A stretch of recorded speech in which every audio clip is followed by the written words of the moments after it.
करत आहे celebrity public, आपण कॅमेरा फेसिंग करतो. Okay okay. तर बिग बॉसची जर्नी कशी होती? सुरुवातीला काय एक्साइटमेंट होती आणि नंतर कसा अनुभव आला? सुरुवातीला भरपूर एक्साइटमेंट होती. सुरुवातीला असं वाटत होतं की बस आपणच आपण आहे.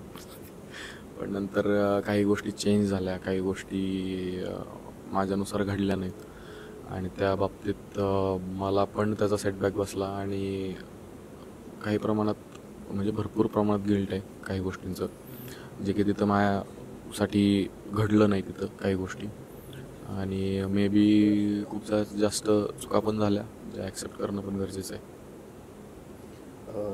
घरामध्ये इरिनासोबतची एक वेगळी बॉन्डिंग झालेली, तर त्याबद्दल काय सांगशील? आणि ती गेल्यानंतर काय फिलिंग्स होती? अरे बॉन्डिंग खूप जास्त चांगली होती, खूप प्युअर होती. खूप जास्त मजा केली आम्ही. म्हणजे सगळ्यात जास्त जर एन्जॉय केला असेल मी तर घरामध्ये, तर तिच्यासोबत एन्जॉय केले मी. मस्ती, मजा, डान्स, किचनमध्ये ते स्वयंपाक बनवणं, ते सगळ्या गोष्टी, ते तिचं काय फूड खाणं वेगळं, ते सावरडो का काय ते बनवायची. तर ह्या सगळ्या गोष्टी वेगळ्याच होत्या माझ्यासाठी पण. आणि त्यात एक मराठी शिकवायचं निमित्त तुमचं, तर ते प्युअर बॉन्ड नक्कीच मलाही आवडलं आणि मला वाटतं जर लोकांना आवडलं असेल तर एक काहीतरी पॉझिटिव्ह पॉईंट माझ्यासाठी आहे तो. कारण की जसं मी बघतोय तसं बऱ्याचशा गोष्टी निगेटिव्ह पण घडलेल्या आहेत माझ्या बाबतीत. त्याला तर मी चेंज कसं करू मलाही माहीत नाही आहे, पण ॲक्सेप्ट करू शकतो फक्त की काही चुकले. पण इरिनासोबत मजा आली यार, खरंच खूप मजा आली तिच्यासोबत. आता कॉन्टॅक्ट नाही झाला तिचा माझा बाहेर आल्यापासून, पण मी नक्कीच कॉन्टॅक्ट करेन तिला आणि बघूया आता काय होतं. इरिनाला मराठी शिकवत होतं, पण त्याचसोबत अजून एक कमेंट तुझ्याकडून आलेली की मालवणी मराठी भाषा नाही, आणि त्याला प्रेक्षकांनी खूप कमेंट्स केले, तर त्याच्याबद्दल काय? नाही, झालं काय होतं माहिती आहे का, खरं तर एक रूल बुक आलं होतं आम्हाला. त्या रूल बुकमध्ये लिहिलं होतं की शुद्ध मराठी असं आलं होतं. तर ते जर असं असतं, मी जर बोललो आहे की बाबा मालवणी मराठी भाषा नाही आहे, असं म्हणण्याचा उद्देश बिलकुल नव्हता माझा. मी कधीच कोणाच्या भाषेवरती कधीच बोललो नाही, कारण माझी भाषा नीट नाही मला माहिती आहे. माझं जे वाक्प्रचार आहेत किंवा माझं जे शब्द आहेत ते नीट नाही आहेत. मी गावाकडचं आहे, मी कोणाच्या भाषेबद्दल काय बोलणार आहे. सो तरी पण मी मनापासून माफी मागितली आहे आणि अजूनही मागेन की बाबा असं जर मी बोललो आहे आणि हे जर मी त्या पद्धतीने बोललो असं तुम्हाला वाटते तर मी खरंच माफी मागतो. पण ते जे वाक्य होतं ना की शुद्ध मराठी, तर मला असं ते लूप होल्स आम्ही शोधत असतो प्रत्येक टास्कमध्ये. एक रूल बुकच्या लूप होल्समध्ये आम्ही घुसून काहीतरी पॉईंट काढायचा प्रयत्न करत असतो की नाही हे असं नाही, असं तसं नाही तसं. तर त्या ओघाओघात बोललं गेलेलं वाक्य आहे ते. तर त्याच्यात असं काहीही नाही आहे. मालवणी भाषा उलट मला आवडते. मी अंकिताला किती वेळा म्हटलं आहे किंवा मला शिकायचं आहे म्हणून. तर ते ज्या गोष्टी घडल्या ते असं इंटेन्शनली नव्हतं कुठलं. आणि मी खरंच सगळ्यांची माफी मागतो जर तुम्हाला खरंच तसं वाटत असेल तर. माझं चुकलं आणि मला मनापासून तुम्ही माफ करावं अशी माझी इच्छा आहे, कारण की त्या पद्धतीनं बिलकुल नव्हतं तसं. जान्हवी आणि अरबाजसोबत एक वेगळी बॉन्डिंग झालेली, दोस्ती झाली, तर त्याच्याबद्दल काय? नक्कीच सांगेन की ह्या दोघांसोबत वेगळं बॉन्डिंग झालं होतं. पण अरबाजसोबत जे बॉन्डिंग झालं होतं माझं, तर ते सांगण्यात म्हणजे ज्या पद्धतीनं मी त्यासाठी प्रयत्न करत होतो किंवा त्यासाठी प्रायोरिटी देत होतो तर तसं नव्हतं ते. हे 3 आठवड्यापूर्वीच मला सांगण्यात आलं, जे की बाबा दिसत पण होतं, कळत पण होतं, पण स्वतःहून आपण काही गोष्टी नाही बोलू शकत. तर ते दिसतंय तर तसंच आहे की बाबा मी जर एफर्ट टाकतोय तर माझ्यासाठी एफर्ट नाहीत होत आहेत, हे कळतं आपल्याला पण, आणि ते तसंच घडलं. बाकी जान्हवीचं सांगू शकतो. जान्हवी मस्त खेळते आत्ता. तिच्यासोबत बॉन्डिंग हे आहे की बाबा तिला मी पहिल्यापासून ओळखतो. त्यासाठी मी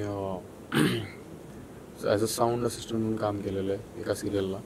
सो ते एक वेगळं बॉन्ड होतं. इथे आल्यावरती चांगली फ्रेंडशिप झाली.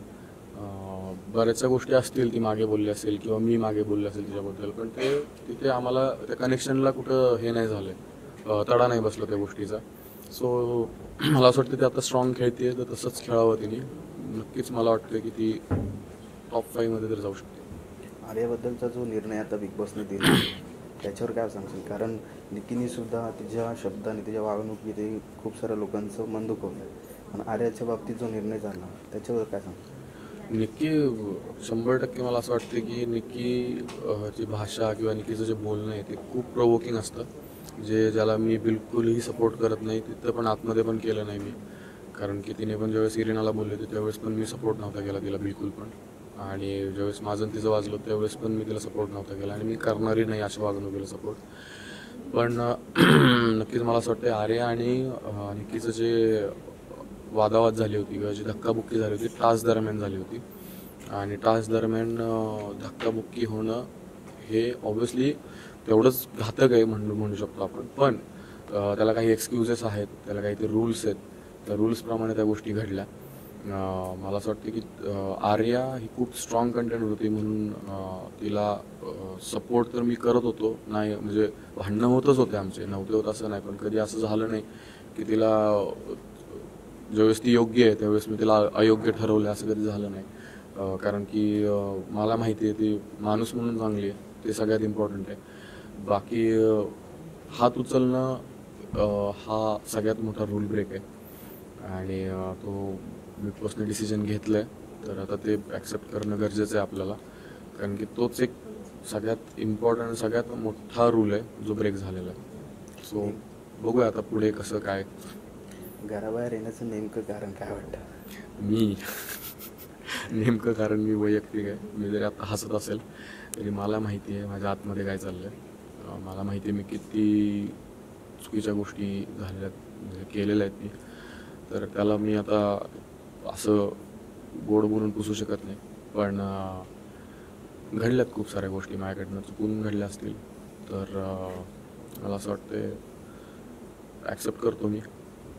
जर वेगळ्या पद्धतीचं काही केलं असतं किंवा वेगळ्या पद्धतीने खेळलो असतो तर मे बी लोकांच्या नजरेत एक चांगलं स्थान निर्माण करू शकलो असतो. पण इथे काहीतरी वेगळंच घडलं हे 100% मला अजून माहीत नाही आहे, की माझ्याकडे फोन नाही आहे त्याच्यामुळे मला माहीत नाही की काय काय घडलं काय काय नाही. पण माणूस म्हणून मी चांगला आहे एवढंच सांगू शकतो. बाकी गेम आहे, गेमबद्दल बऱ्याच गोष्टी घडल्यात आणि बरेच टॅग्स लागले, तर ते आता पुसणं माझ्यासाठी पण डिफिकल्ट आहे. सो लेट्स सी, कामातून पुसायचा प्रयत्न करेन, जे काम येईल ते मनापासून करेल. बाकी गेमचं तर जे आहे तुमच्या डोळ्यासमोर आहे, त्याला मी आता उगाच त्याला कव्हरअप करायचा प्रयत्न नाही करेन, जे आहे ते आहे. घरामध्ये रिअल कोण वाटतं आणि फेक कोण वाटतं? रिअल 100% सूरज आहे तिथे, 100% रिअल आहे तो तिथे. बऱ्याच गोष्टी आतमध्ये पण बोललो आहे की बरेच जण त्याचा फायदा घेतात वगैरे, असं काय काय बोललो आहे मी, पण ते मला डाऊट आहे तसा. आणि फेक निक्की 100% म्हणून फेक आहे, फुल ऑन फेक आहे. बाकी अभिजितबद्दल पण डाऊट होता मला की तो फेक वागतो किंवा फेक बोलतो, पण कुठे असं आढळून आलं नाही परफेक्ट की बाबा 100% तो फेक आहे, किंवा ते शब्दात थोडंसं इकडे तिकडे होत असेल त्याचं, पण तो फेक नाही वागला आहे असं तर मला वाटतं. पण निक्की 100% फेक वागते किंवा गेमसाठी काही गोष्टी करते ते दिसून येते तसं, आणि त्यांनी केलेलं पण आहे असं. टॉप 3मध्ये कोणाला पाहायला आवडेल आणि विनर कोणाला पाहायला आवडेल? सूरज, अंकिता, जान्हवी, किंवा मी म्हणेन अभिजित पण असू शकतो. पण विनर म्हणून तर नक्कीच सूरज डेफिनेटली स्ट्रॉंग आहे.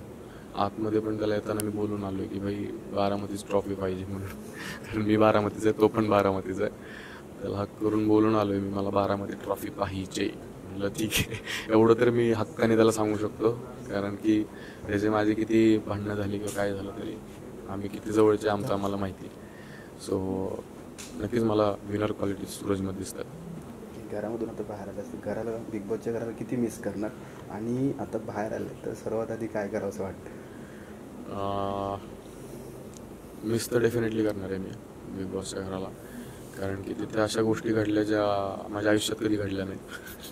म्हणजे मला माझ्यावरती टॅग्स लागण्यात आले किंवा निगेटिव्ह इमेज एक क्रिएट झाली आहे, जे की मला कधीच नको होती. पण आपण जे म्हणतो ना की काही गोष्टी घडतात आणि त्याचं आपल्याला भान नसतं.